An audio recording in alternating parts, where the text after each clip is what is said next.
नान घोटाले जुड़ी बड़ी खबर आ रही है। ईडी कोर्ट सरेंडर करने पहुंचे आलोक शुक्ला। तीसरी बार सरेंडर करने पहुंचे आलोक शुक्ला। ईडी ने 14 दिन की कस्टोडियल रिमांड मांगी है। आलोक शुक्ला पर नान घोटाले में संगीन आरोप लगे हैं। रिटायर्ड आईएएस अनिल टुटेजा की भी गिरफ्तारी होगी। ईडी कोर्ट में प्रोडक्शन वारंट का आवेदन लगाया गया है। प्रोडक्शन वारंट स्वीकृत होने के बाद रिमांड पर लेगी ईडी।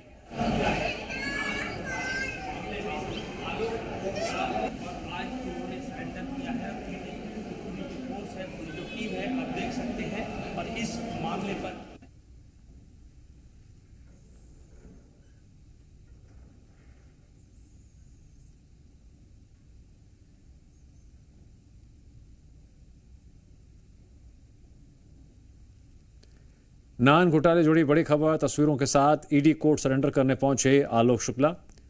तीसरी बार सरेंडर करने पहुंचे आलोक शुक्ला। ईडी ने 14 दिन की कस्टोडियल रिमांड मांगी है। आलोक शुक्ला पर नान घोटाले में संगीन आरोप लगे हैं।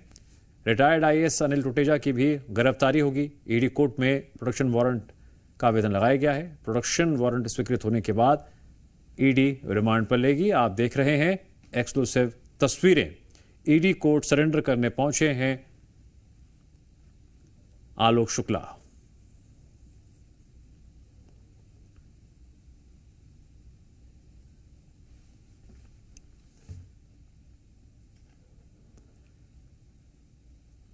नान घोटाले जुड़ी बड़ी खबर। ईडी कोर्ट सरेंडर करने पहुंचे आलोक शुक्ला।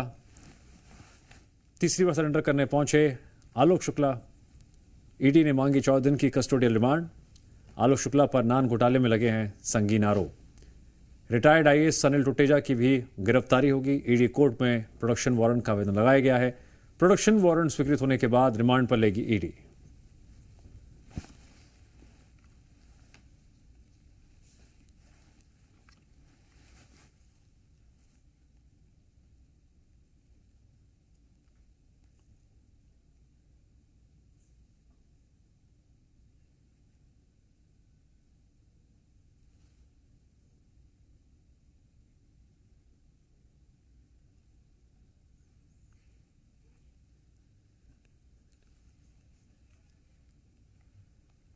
नान घोटाले से जुड़ी बड़ी खबर।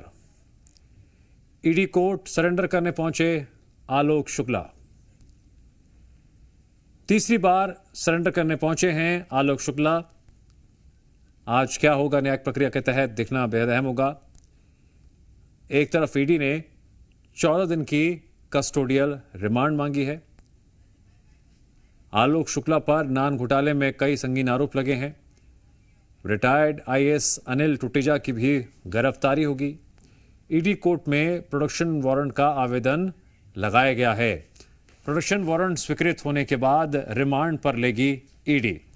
जी मीडिया संवाददाता राजेश जुड़ गए हैं इस खबर पर और अधिक जानकारी के लिए।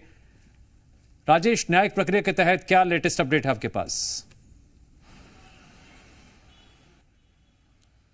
बिल्कुल, देखिए, छत्तीसगढ़ का बहुचर्चित नान घोटाला है और उस पे ये दोनों ही अफसरों का नाम निकल के सामने आया था। और देखिए, चूंकि हाईकोर्ट से इन्हें अग्रिम जमानत मिली हुई थी, लेकिन ईडी के द्वारा सुप्रीम कोर्ट में हाईकोर्ट की इस जमानत याचिका के खिलाफ अर्जी लगाई गई थी, जिसे सुप्रीम कोर्ट ने इनकी जमानत याचिका को खारिज कर दिया। जिसके बाद आलोक शुक्ला, जो रिटायर्ड आईएएस अफसर हैं, उनके द्वारा 2 दिनों तक वो लगातार कोर्ट में सरेंडर करने के लिए पहुंच रहे थे, लेकिन उनका सरेंडर नहीं हो पाया, क्योंकि पहली मर्तबा जब वो आए थे तो यहां ईडी कोर्ट के द्वारा ये कहा गया था कि जो सुप्रीम कोर्ट से आदेश आया है वो अभी अपलोड नहीं हुआ है, तो ऐसे में उन्हें सरेंडर नहीं कराया जा सकता। फिर दूसरे दिन भी आलोक शुक्ला इसी कोर्ट पे पहुंचे, लेकिन उस दिन ईडी के वकील के द्वारा उस केस से संबंधित जो दस्तावेज हैं वो लेके नहीं आए थे। इसके बाद आज चूंकि ईडी तमाम तैयारियों के साथ पहुंची हुई है और 14 दिन की आलोक शुक्ला को चूंकि रिमांड पे लेने के लिए आवेदन भी लगाई है। इसके साथ साथ अनिल टुटेजा, यह भी आईएएस अफसर रहे हैं, चूंकि अलग अलग मामलों में अभी वो रायपुर सेंट्रल जेल में बंद थे, लेकिन नान घोटाले में भी अनिल टुटेजा का नाम सामने आया था। कहा यह गया था कि पूर्ववर्ती सरकार के दौरान कहीं ना कहीं इनके द्वारा, चूंकि नाम इनका भी था, लेकिन कुछ तथ्यों को, ACBOW के तथ्यों को छुपाने की कोशिश और बचाव करने की कोशिश इनके द्वारा की गई थी। उसके बाद इन्हें जमानत भी उसी बेस पे मिली थी। लेकिन अब इस मामले की जांच पड़ताल जब ईडी के द्वारा की गई और उस जमानत याचिका के खिलाफ में सुप्रीम कोर्ट में ईडी के द्वारा आवेदन लगाया गया था, तब जाकर के ये तमाम जो आरोपी हैं उनको आज कोर्ट में पेश किया जा रहा है। चूंकि अभी अनिल टुटेजा को यहां कोर्ट में पेश कर दिया गया है और माना यह जा रहा है कि इस नान घोटाले में और भी इनसे पूछताछ की जा सकती है। हालांकि अभी फैसला नहीं आया है, चूंकि रिमांड को लेकर के ईडी के द्वारा आवेदन लगाया गया है। अभी कुछ समय पश्चात चूंकि कितने दिन की रिमांड मिलती है उसका भी आदेश आ जाएगा और उसके बाद वस्तुस्थिति भी क्लियर हो जाएगी। लेकिन ये जरूर माना जा रहा है कि जब इनसे पूछताछ की जाएगी तो और भी कई चौंकाने वाले खुलासे हो सकते हैं। राजेश, आप लगातार नजर बनाए रखिए, आगे जैसे इन डिटेल्स सामने आती हैं आपसे फिर अपडेट लेंगे। फिलहाल आपका शुक्रिया।